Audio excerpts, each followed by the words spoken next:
Merci, député Mourachan, en 2 minutes. Thank you, Madam President. Colleagues.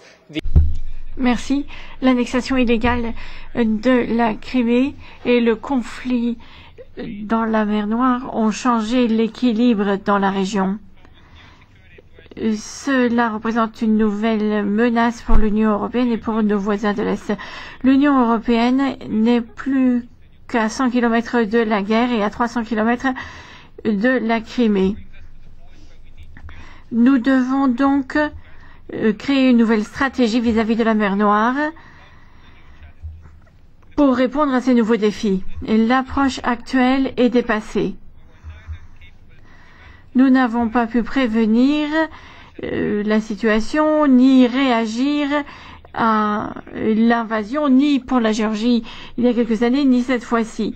Et nous n'avons pas pu trouver de solution au conflit gelé dans la région.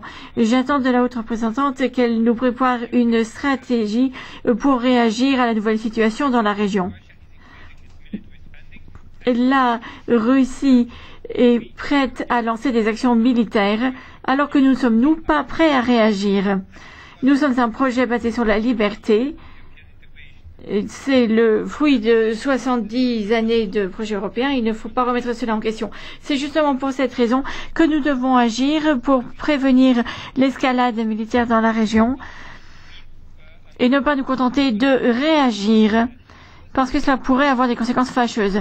Il faut bien sûr tenir compte des risques militaires et financiers, des risques que la Russie est disposée à entreprendre. Il faut que la région reste sûre et reste soumise à l'état de droit. Et puis, chers collègues, ces pays doivent rester libres de prendre leurs propres décisions.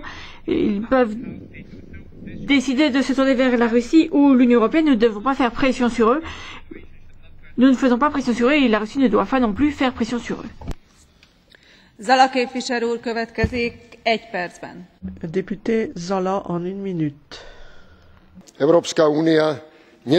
Chers collègues, l'Union européenne a sous-estimé l'importance de la région de la mer Noire. Il y a des problèmes en Abkhazie, en Nagorno-Karabakh, en Abkhazie,